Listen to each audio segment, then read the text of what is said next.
Este próximo jueves 9, la Junta de Gobierno del Banco de México se reunirá de acuerdo al calendario de anuncios de política monetaria para tomar la decisión sobre la tasa de interés de referencia que habrá de prevalecer al menos hasta el 27 de junio siguiente. El principal propósito de nuestro Banco Central es utilizar sus instrumentos para inhibir el crecimiento de la inflación, la cual mostró en el último dato de la primera quincena de abril que todavía está lejos de llevarla a su objetivo de una inflación entre el 3% con un margen ahí de más o menos un punto porcentual.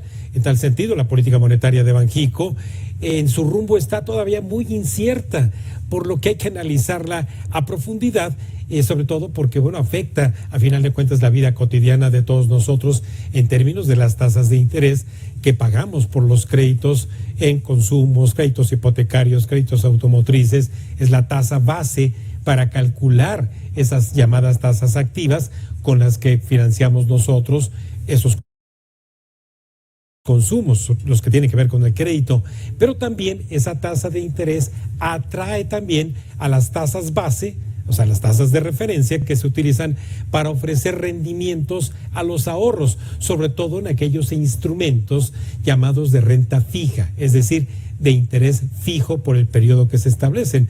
Nada menos, todas las mañanas de los días martes, antes de Cuentas Claras, el Banco de México da a conocer el resultado de las subastas de certificados de la Tesorería de la Federación.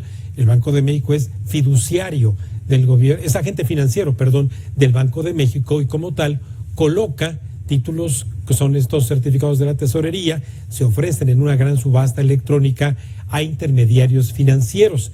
Y si usted es, por ejemplo, comprador de CETES directo, sabrá que esas tasas también le afectan a usted en términos de sus decisiones de ahorro. Esas tasas el día de hoy en sus diferentes plazos, 28, 91 días, 180 días, 370 días, etcétera, tuvieron cambios hacia la alza, rebasaron en todos los plazos 11% cuando ya se habían contraído a 10.5, 10.16%. Este ajuste en tasas lo que está haciendo ver en la lectura que yo hago es que en la decisión del próximo jueves el Banco de México no va a modificar su tasa de interés de referencia, que está en el 11%, la cual llevó a la baja desde su último nivel de 11.25%. Esto tiene mucho que ver, sobre todo, con la decisión de estos 5 miembros, la gobernadora y 4 subgobernadores, que revisan toda la información del sistema financiero, de las expectativas de inflación que hay en el seguimiento no solamente que hace Banco de México del costo del dinero nacional e internacional, sino también de los datos del INEGI, que por cierto el INEGI estará dando a conocer el dato de inflación al mes de abril el día de mañana, por la mañana. Entonces, el dato de inflación va a ser determinante para que la Junta de Gobierno del Banco de México tome la decisión acerca de qué es lo que va a hacer. Y obviamente hay muchos expertos que observan desde la trinchera de la investigación, del análisis, la forma en que el Banco de México está tomando decisiones, porque no solamente son los factores de precios como es la inflación que influye en la toma de decisiones del Banco de México. La Junta de Gobierno observa y debería observar otro tipo de condiciones que prevalecen en el mercado, como por ejemplo es la demanda de dinero del gobierno federal. El gobierno federal está financiando fuertemente un esquema de deuda, particularmente en este año, muy alto. Y esa demanda de crédito que hace el gobierno federal, lo que hace es también presionar a que las tasas de interés no bajen. ¿Por qué? Porque tiene que financiar justamente con la emisión de estos títulos que circulan en el mercado como pagares de deuda del gobierno federal. Y así que le agradezco mucho también como experto a Francisco Gutiérrez Guzmán, presidente de FG Inteligencia Económica, que cierre este círculo justamente como analista de qué es lo que está ocurriendo con la política monetaria, mi querido Francisco. ¿Cómo estás, Raimundo? Muy buenas tardes. Buenas tardes, amigo mío. Entonces la política monetaria en términos de la decisión del Banco de México en términos de tasa de interés, tú has tenido un agudo ángulo de análisis por el impacto que tiene la política fiscal. Sí, mira, me parece que la política monetaria está equivocando el camino. y es muy grave porque cuando la política monetaria y la política fiscal no están en congruencia hacia la estabilidad macroeconómica, entonces precisamente lo que ocurre con el tiempo es que se pierde esa estabilidad macroeconómica. Mira, las finanzas públicas tienen un verdadero desastre en términos no solo de los ingresos, que son muy pequeños. Los ingresos tributarios son apenas el 12-13% del Producto Interno Bruto. A estándares internacionales estamos un 70-80% del promedio internacional en términos de ingresos y bueno, el sobrecosto en cada uno de esos pues grandes proyectos, grandes en términos del gasto, pero no grandes en términos de lo que van a producir. Son gastos muy grandes que no van a producir mucho. El aeropuerto no tiene más vuelos, el Tren Maya no va a transportar mucho y la refinería tampoco. Ese gasto mal hecho, aunado al gasto social, al gasto que han determinado en programas sociales, es un gasto también muy improductivo. La gran mayoría de todos esos gastos se van a consumo. Eso genera una enorme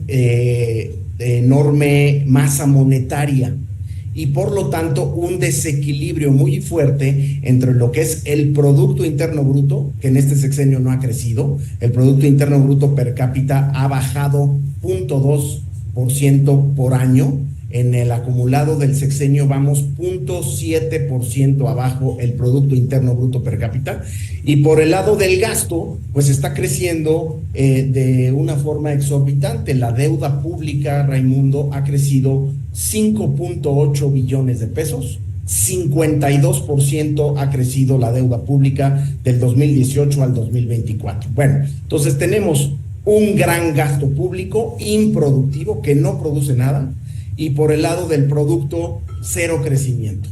Y eso genera un desbalance monetario que se va a inflación. Desde ese punto de vista, pues con la inflación fuera del objetivo, es decir, 3% más menos un punto porcentual, en 4,5%, 5% la inflación, no se justifica pues la baja en la tasa de interés que ya hizo en la reunión de marzo el Banco de México desde el punto de vista técnico monetario. Se justifica más bien desde el punto de vista político electoral, porque Hacienda está presionando al Banco de México para bajar las tasas, bajando las tasas, tener un menor costo financiero y más dinero disponible para la compra de votos. Pero es una decisión puramente política, electoral, y no una decisión de técnica de política monetaria. Y habiéndolo hecho ya, pues la pregunta ahora, Raimundo, es ¿qué van a hacer este jueves? Si el Banco de México va a volver a bajar su tasa en pues una clara señal de que se ha perdido la independencia, porque no hay razón monetaria alguna que la justifique. La Reserva Federal no bajó sus tasas, no las va a bajar, quizás hacia las últimas reuniones del año, pero no de aquí a noviembre. Y la inflación en México está muy alta y no va a bajar por este desbalance monetario. Mucha cantidad de dinero tras de poco producto, el producto no ha crecido, el gasto público es exorbitante, y esa presión inflacionaria hace que el objetivo inflacionario del Banco de México se perdió y la inflación llegó para quedarse. Desde ese punto de vista, Raimundo, pues creo que el Banco de México, sin lugar a dudas, no debería bajar sus tasas. Hay muchos analistas que esperan que no baje sus tasas el Banco de México, pero es probable que la presión política les gane y volvamos a ver una baja en las tasas del Banco de México. Si así lo hicieren, pues me parece que es una evidencia ya contundente de que perdimos la independencia del Banco Central. Esto justamente en la lectura de especialistas como tú, mi querido Francisco, pero también de los intermediarios financieros que también están ahí, obviamente tomando dinero en depósitos, colocando dinero en créditos, le restarían entonces credibilidad de parte de ellos hacia el Banco Central.